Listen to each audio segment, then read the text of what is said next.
Now we're ready to start the animation process.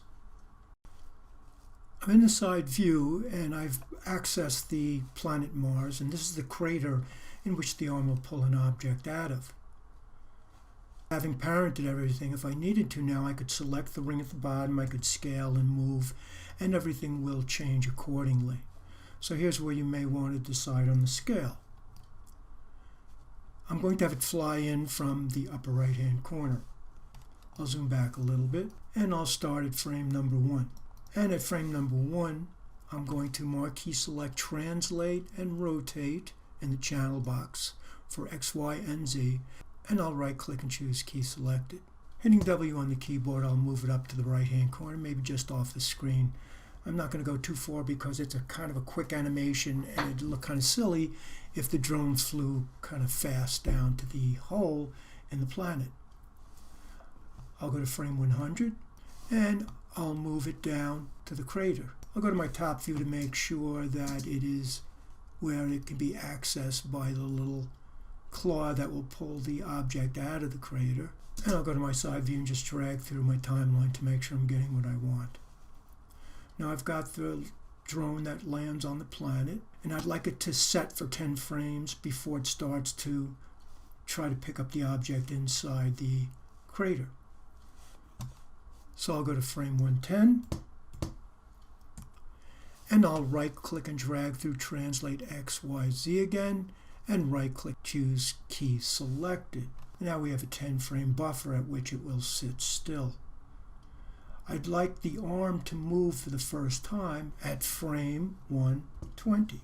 I'll select the IK, which is the green vertices, and in the channel box I'll marquee select translate X, Y, Z, and I'll right click and choose key selected. I'll move to frame 130, and the first movement of the arm will be to go directly over the crater. Now I'll go to frame 140 and I'll move it down into the crater. If I drag through my timeline, the drone will land, the arm articulates and goes down into the crater. At 150, I'll select translate X, Y, Z again, right clicking and choosing key selected. And all we're doing is just duplicating keyframes to give them some time static before they move again. Now 150 is where it will pick up an object. I've put a sphere in just for the tutorial. To have the arm pick up the ball when it lands, we need to use a parenting function that is located under the animation tab. In the upper left hand corner of the UI, I'm going to change modeling to animation.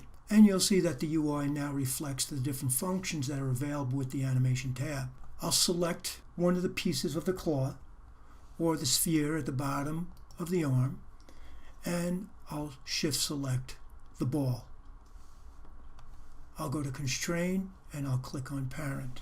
So at 150, if I were to drag backwards and forwards, I'm going to be able to animate that to pick up the ball.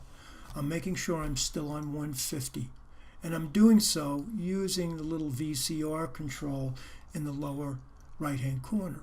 The triangles that have orange lines allow us to navigate to existing keyframes on something that's animated. At 150, I'll select just the sphere that is the object to be picked up. I'll right click and drag through all the functions in the channel box, and I'll right click and choose key selected. You'll notice that at the very bottom now the term blend parent 1 appears. I'll right click and make sure I've key selected that, and then I'll change the 0 to a 1. If I move back in time now, the ball is in the clutches of the arm for the duration, so it's immediately been attached to the drone, and that's not what we want. With the ball selected, I'll make sure I'm back on frame 150. I'm going to move back to frame 149. I can do that through the active numeric box, or I could have clicked on the little triangle with the white line in front of it to move back in 1 frame increments. I'll go up to where blend parent 1 is. I'll select the 1 and put a 0 in.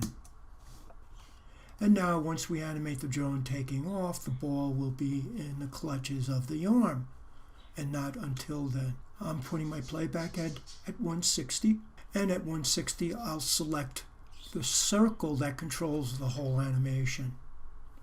We're going to copy and paste the same keyframe that is at 110 to 160. I'll mark key select translate and rotate XYZ, and then I'll right click and choose key selected.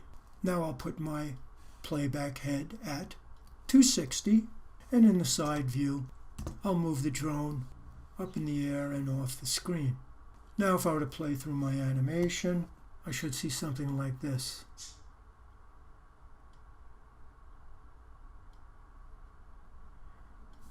Now I want to make one minor adjustment. When the drone leaves the planet with the ball in its clutches, it's kind of pulling through the planet, kind of defying the laws of gravity.